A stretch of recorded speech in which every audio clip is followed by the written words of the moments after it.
సుప్రీంకోర్టులో అరవింద్ కేజ్రీవాల్కు ఊరట కలిగింది. న్యాయస్థానం మధ్యంతర బెయిల్ మంజూరు చేసింది. కేసు విచారణ విస్తృత ధర్మాసనానికి బదిలీ చేస్తూ తీర్పిచ్చింది.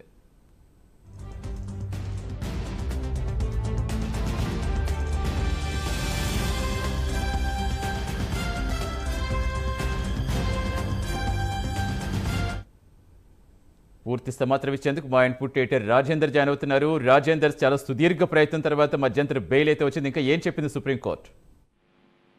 సతీష్, ఇవాళ ఢిల్లీ లిక్కర్ స్కామ్ కేసులో ఈడీ ఇప్పటికే ఢిల్లీ సీఎం అరవింద్ కేజ్రీవాల్ పై కేసు నమోదు చేసిన నేపథ్యంలో ఆయన అరెస్ట్ చేసి తిహార్ జైల్లో ఉన్నారు. అయితే ఈ కేసులో ఇవాళ ఈడీ ఏదైతే అరెస్ట్ చేసిందో, ఈడీ అరెస్ట్ చేసిన కేసులో కేజ్రీవాల్ కు మధ్యంతర బెయిల్ వచ్చిందని మనం చెప్పవచ్చు. దీనికి సంబంధించి కేజ్రీవాల్ కి ఇది ఒక ఊరట అంశంగా మనం చెప్పవచ్చు.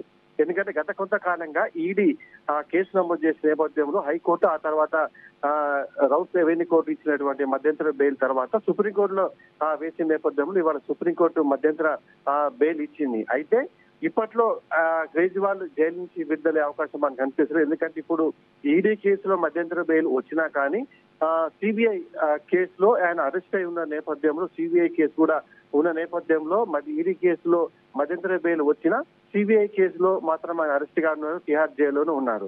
అయితే ఇవాళ సుప్రీంకోర్టులో ఈ కేసు పరిశీలనలో పలు అంశాలు న్యాయమూర్తి కూడా చెప్పడం మనకు తెలుస్తుంది. ఎందుకంటే ప్రజలెన్నుకున్నటువంటి ప్రజాప్రతినిధి 90 రోజులుగా జైల్లో ఉన్న నేపథ్యంలో పాలన చేయాలా వద్దా అనే అంశం మీద కూడా న్యాయమూర్తి తన అభిప్రాయం వ్యక్తం చేసిన మనకు తెలుస్తుంది. మరోవైపు సుప్రీంకోర్టులో ఈ కేజ్రీవాల్ కూడా ఒక పిటిషన్ వేశారు. తన అరెస్ట్ అక్రమం అని చెప్పేసి పిటిషన్ వేశారు. ఈ కేజ్రీవాల్ వేసిన పిటిషన్ మాత్రం సుప్రీంకోర్టు ధర్మాసనం విస్తృత ధర్మాసనానికి బదిలీ చేస్తూ న్యాయమూర్తి చేశారు. దీనికి సంబంధించి 5 సభ్యుల ధర్మాసనం ఈ కేసును తదుపరి విచారించనుంది. అయితే న్యాయమూర్తి ఇదే అంశంలో పలు అంశాలు కూడా చెప్పడం మనకు తెలుస్తుంది.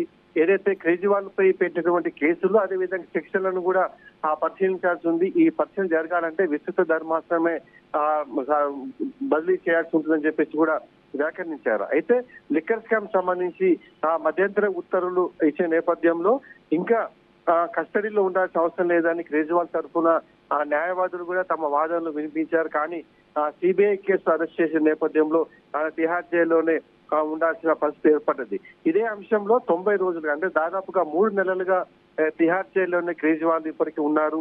దీనికి సంబంధించి ఈ కేసు అంశాలను పరిశీలించాలని వ్యాఖ్యలు చేసినా గానీ సిబిఐ కేసులో మాత్రం అరెస్ట్ చేసిన నేపథ్యంలో మరికొద్ది రోజులు ఇంకా కేజ్రీవాల్ తిహార్ జైల్లోనే ఉండే అవకాశాలు ఉన్నట్లు కూడా మనకు స్పష్టంగా తెలుస్తుంది. Sunil, right, thank you Rajender.